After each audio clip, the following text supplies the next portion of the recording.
Top, à 0-1 minute. So we are 1 minute to liftoff. We're live at the Guyana Space Centre for the launch of 4 satellites for Europe's Galileo satellite navigation constellation for the European Commission space stations. Built by a consortium led by OHB and travelling on board flight number VA244, the third Ariane 5 ES heavy lifter to transport Galileo satellites. Our best wishes to all the teams. There is a 15-minute or so difference between the two, but still. Good early morning from SpaceX headquarters in Hawthorne, California. À toute vidéo, attention pour le décompte final. Okay, well, I'm using this after a liftoff. I will turn this. 10, 9, 8, 7, 6, 5, 4, 3, 2, 1, top. Ignition or allumage vulcan. Allumage Vulcain. Oh, fuck's sake.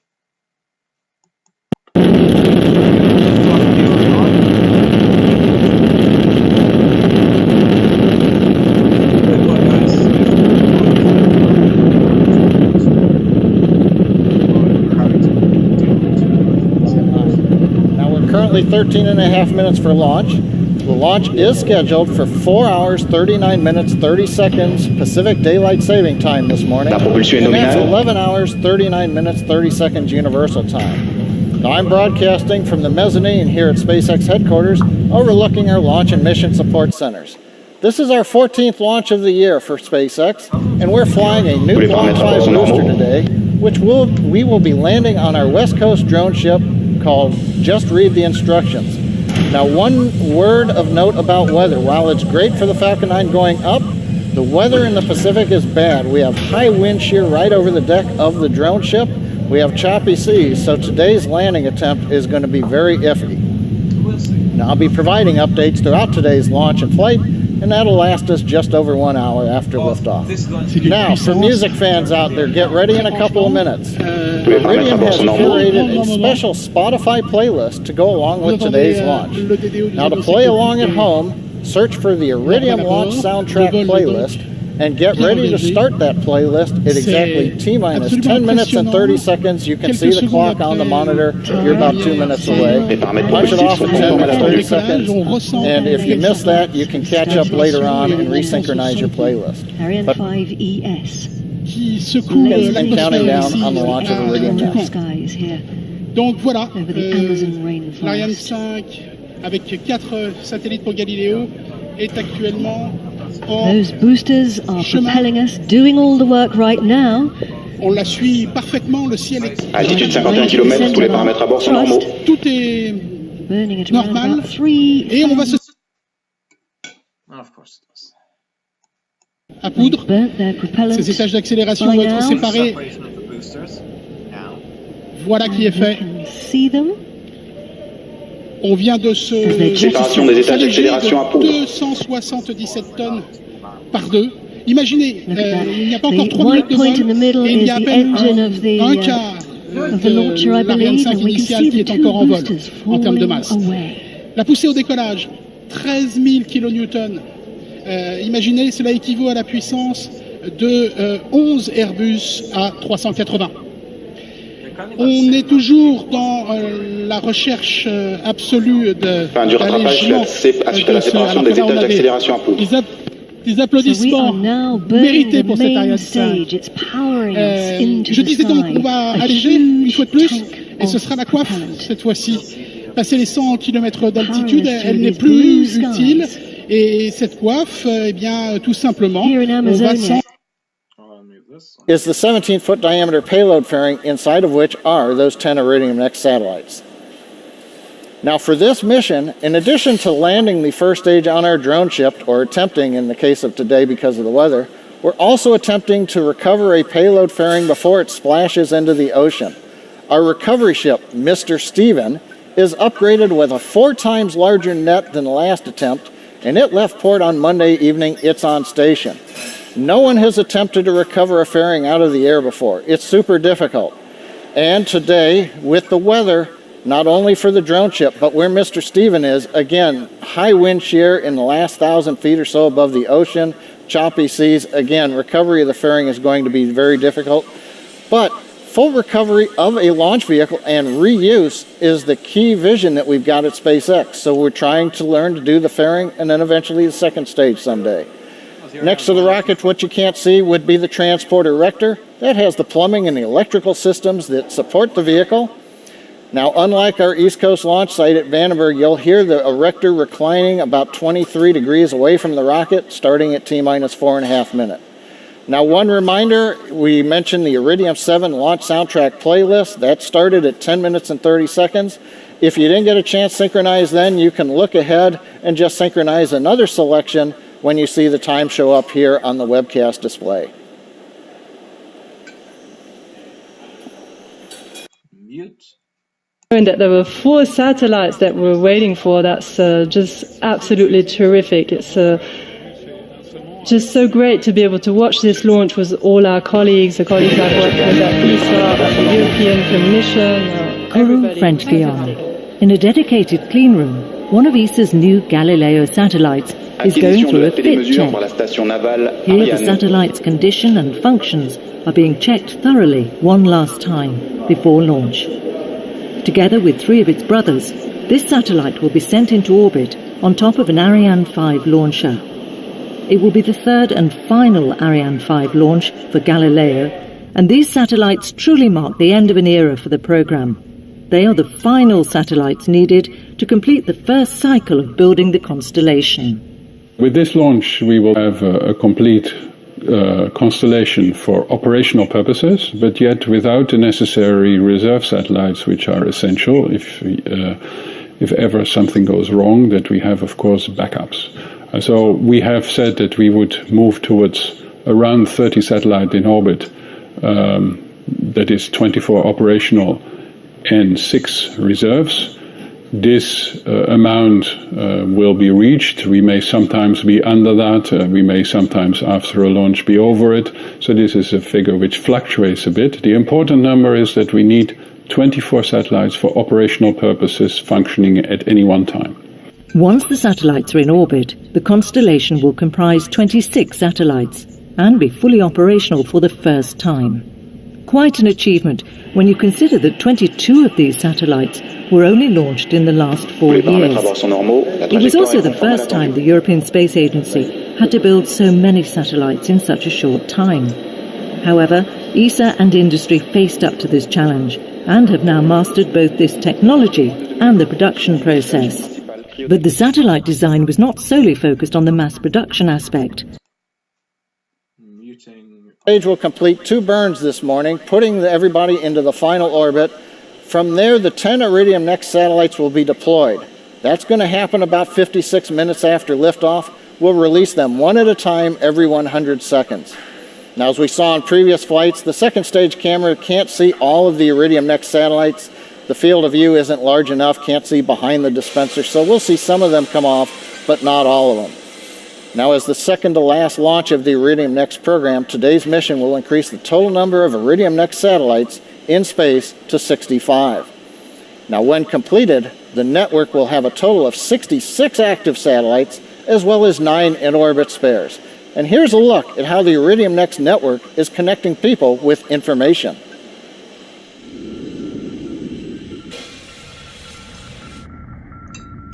Okay, I think I might very soon just switch back.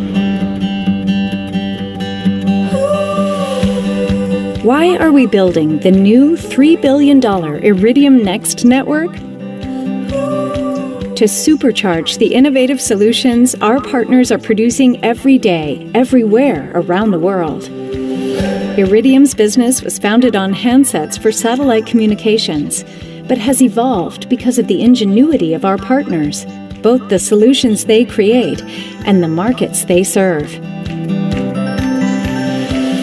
Their specialized knowledge paired with our network connects people and information in ways most of us are unaware of. Supply chain solutions that track food traveling from remote farms to help it arrive at your local grocery store in 56 kilometers above the Earth. And this is the scheduled moment now. Extinction de l'EPC et Switch off séparation. the engine on the upper stage. You can see it orientating itself there, twisting and turning, getting ready. It's switched its engine on now.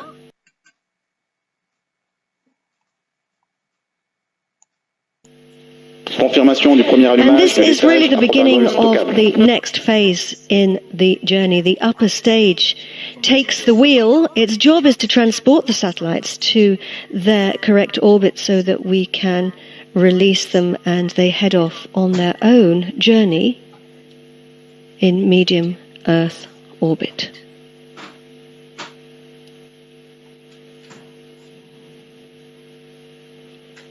Today we're using a version of Ariane 5 called ES. The upper stage is the ES version. It's been specially adapted.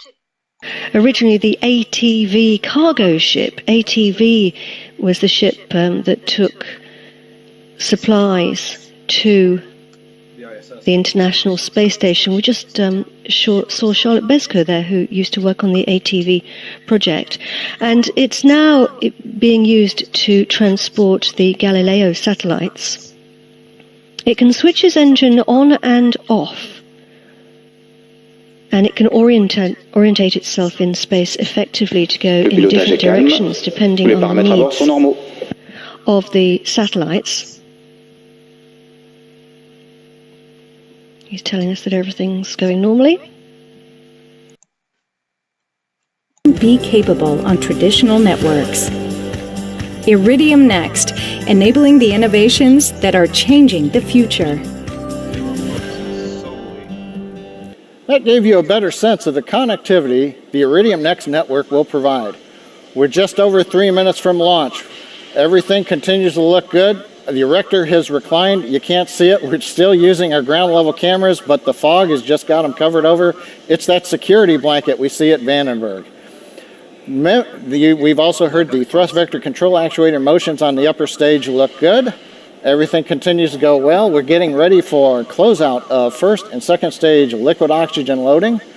You can see on the screen right now we are venting gaseous oxygen. We're getting that cold from the oxygen. It's causing the moisture in the air to condense. If you see a lot of white vapor around the rocket, that's the water vapor. That's normal during the countdown. 2.5 minutes to go. The Iridium team is go for launch. They're monitoring data. They're ready for liftoff. The range is go, and the weather, other than the fog, is good for liftoff, but as a reminder, the downrange weather is very iffy for both first stage and fairing recovery due to the strong wind shear just above the deck at 1,000 feet plus the choppy seas. There is a backup launch window if anybody calls hold. That will be tomorrow, about 5.5 minutes earlier than today. But now at 2 minutes, T-minus 1 minute, 56 seconds and counting, let's listen to the final countdown. Stage 2 locks look complete. Vehicles internal.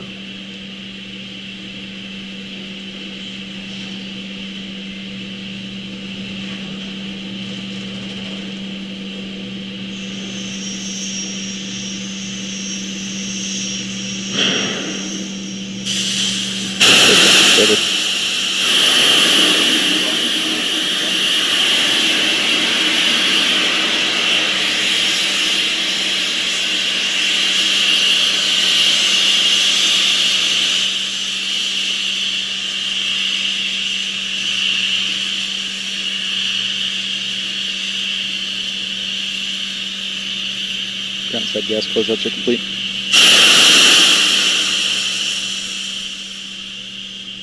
Falcon 9's in startup.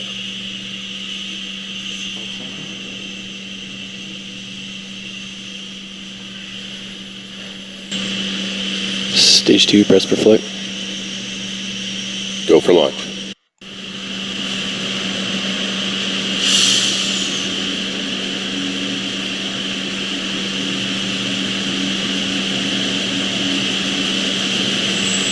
Stage 1, press for flight. T-minus 15 seconds. Falcon 9 is configured for flight. 10, 9, 8, 7, 6, 5, 4, 3, 2, 1. Ignition. liftoff of the Falcon 9.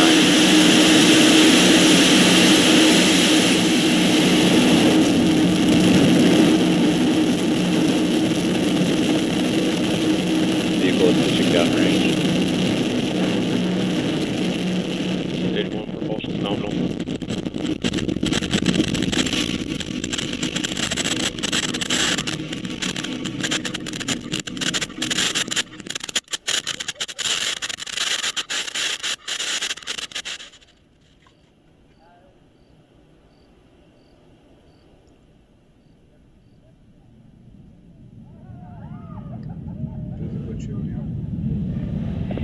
Avionics power and telemetry nominal. T plus 48 seconds after liftoff, Falcon 9 leaving Earth under 1.7 million pounds of thrust. We're throttling the 9 Merlin engines right now as we get ready for the period of a maximum dynamic pressure as the vehicle goes supersonic.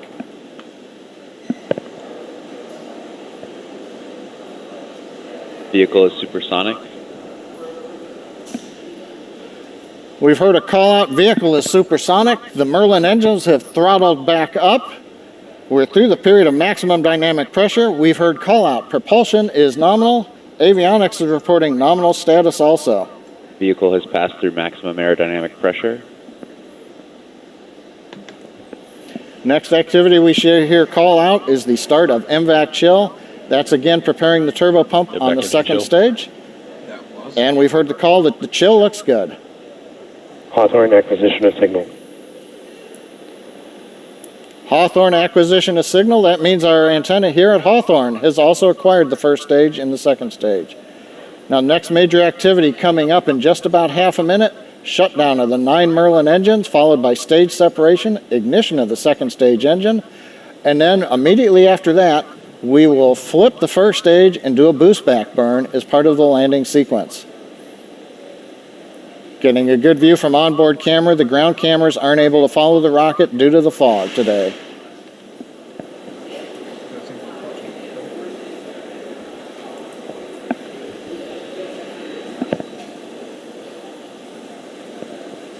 Eco.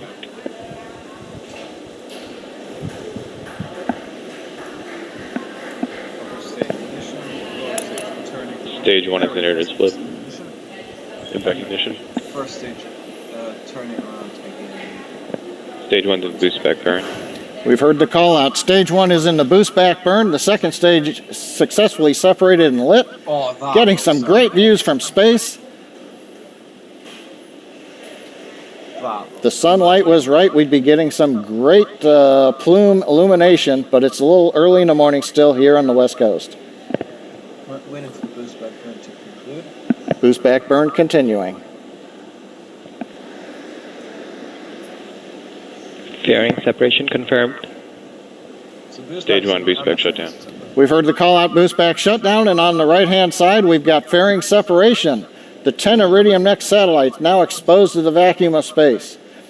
Now the boost back burn that we just saw on the left screen, the first stage did a burn that had some velocity that canceled part of its downrange speed. It won't return all the way to Vandenberg, but it is headed to the drone ship that's about 235 kilometers downrange. Stage 2 is following a nominal trajectory.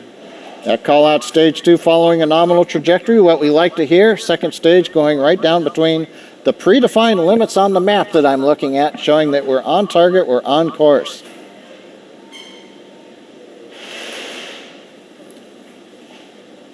Pressurization temps, that's the hot helium we inject in the second stage, look good as we continue on into the burn of the second stage. Now currently we're about 4 minutes and 20 seconds into flight. The first stage has reached apogee. While it was lighting its engines a minute ago, it continued to climb.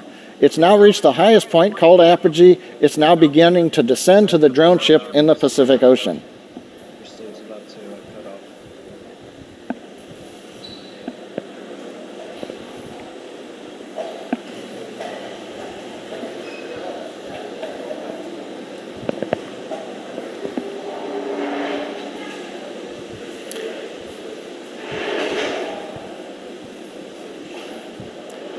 Some nice views from space, especially compared to the what the fog did to our cameras at ground level. Second stage continues to be nominal. The upper stage engine is at full power. Everything's looking good. Now coming up next in less than half a minute is the entry burn. That'll be like the boost back burn we had a couple of minutes ago. We're going to use the same 3 restartable first stage engines. We light the center engine, and then a second later, we light the 2 outboard engines. And that'll slow us down to prepare us to go subsonic and get ready for the burn that will land us, hopefully, on the drone ship.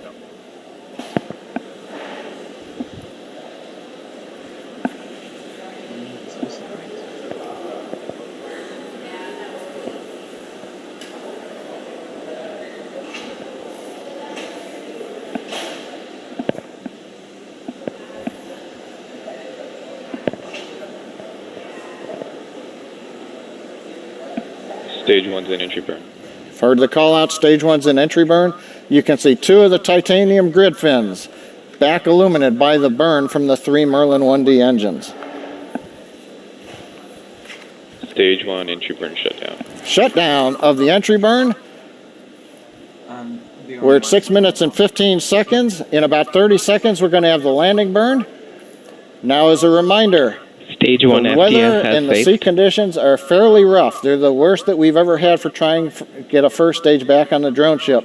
So it's going to be a little bit iffy here this morning. Meanwhile, second stage continues to be on trajectory, performance looking good. Now when we light the engine, we'll be down to about 650 miles an hour, and then in 30 seconds, Stage 1's transonic. we will be landing.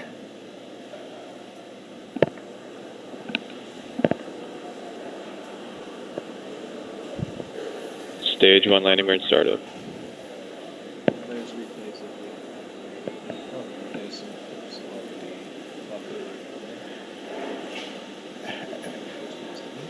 Waiting for the downlink from the drone ship or from the Falcon 9. Probably going to see some shaking. Yeah, I think maybe a bit of light. There's Stage the 1 booster. landing leg deploy.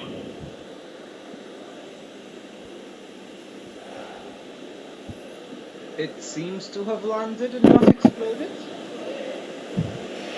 And landing burn shutdown. There's no We've heard a call out, landing legs deployed, then we heard landing shutdown. We don't have a very good picture, but we think we have a first stage on the drone ship. That makes 2 of us. Meanwhile, second stage continues to burn, coming up on 8 minutes into flight. We'll get second stage engine shutdown in about half a minute, following which we'll enter a 43-minute coast. Terminal guidance. We've heard the call out, stage 2's in terminal guidance. That means we are now doing the math. You know, for those who've done the high guidance math, they know how we're guiding ourselves into the final orbit, and then we'll shut down the engine. There's something in the way of the camera there. What is that? Somebody videoed that.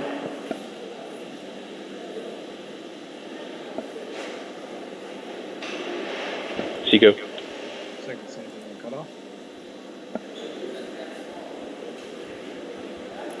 We've heard the call out of Seco.